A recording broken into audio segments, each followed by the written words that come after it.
మణిద్వీపవర్ణన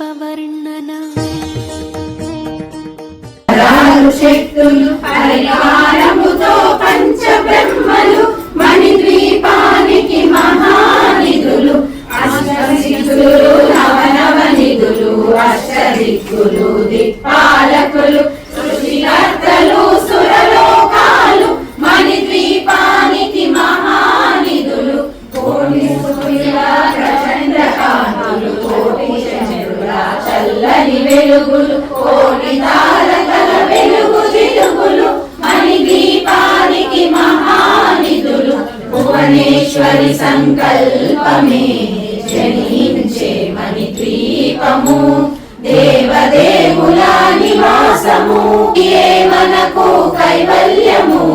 కంచు గోడల ప్రాకారాలు రాగి గోడల చతురస్రాలు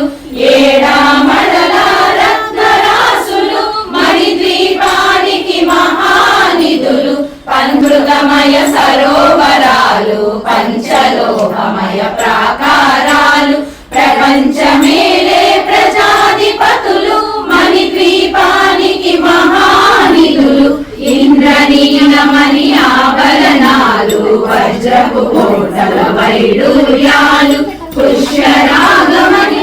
అది ఏ మనకు కైవల్యము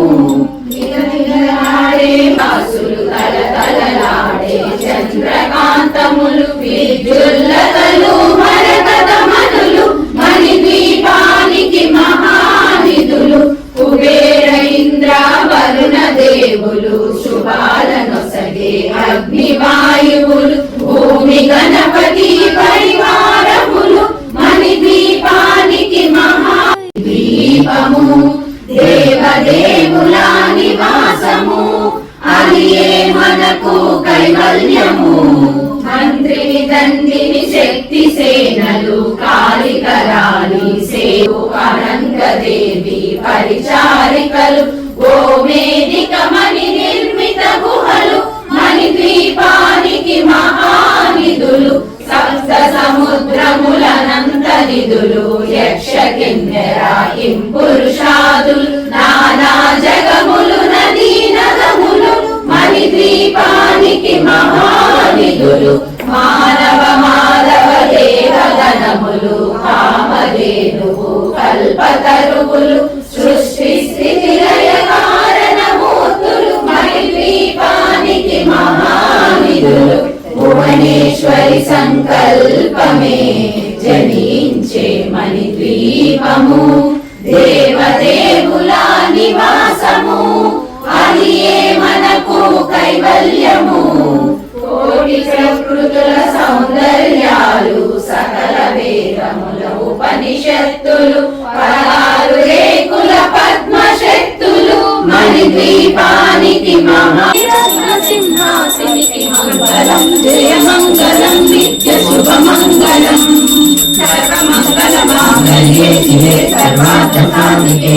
శరణ్యే కడుపు కైలాసము కొమ్ముడు కోడి గుళ్ళు మొగవు దశ వెన్ను యమధర్మరాజు ముక్కు సిరి కళ్ళు కలుగురికి చుట్టూ శంకరాదు నాలుక నారాయణ స్వరూపం కాంతములు దేవతలు పళ్ళు పరమేశ్వరి నోరు లోకదేవి దేవేంద్రుడి భార్య సచీదేవి బ్రహ్మదేవుల భార్య సరస్వతీదేవి శ్రీమన్నారాయణ భార్య లక్ష్మీదేవి శ్రీరాముల వారి భార్య సీతాదేవి వారి రుక్మిణీదేవి ఈశ్వరుని వారి పార్వతీదేవి వశిష్ఠుల వారి భార్య అరుంధతిదేవి వీరందరూ అంటే ప్రాతకాలం లేచి ఆడవారు చేసిన పాపాలు ఏవలాగా పోగులు కృష్ణ అంటే పొద్దున్నే లేచి గోవు అంత్య పడుచుకుంటే సకల పాపాలు పోను అంటు కలిపిన పాపం ముట్టు కలిపిన పాపం బంగారం దొంగిలించిన పాపం ఎరిగి ఎరుగు చేసిన పాపాలన్నీ కూడా పరిహారం అవుతాయి అన్నాడు. మరి మధ్యాహ్న కాలం ముందు పరిస్థితి ఎవరు కృష్ణ అంటే సహస్రగుళలో దీపారాధన చేసినట్లు జన్మాంతరం 5వ తనం ఇచ్చినట్లు 100 గోవులు దానం చేసినట్లు అని. మరి అర్ధరాత్రి కూడా పఠిస్తే ఏమిటి కృష్ణ అంటే యమబాధలు పడబోరు యమకింకల్ని చూడబోరు గోవు మహత్యం పడిచిన ప్రణతి వస్తుంది.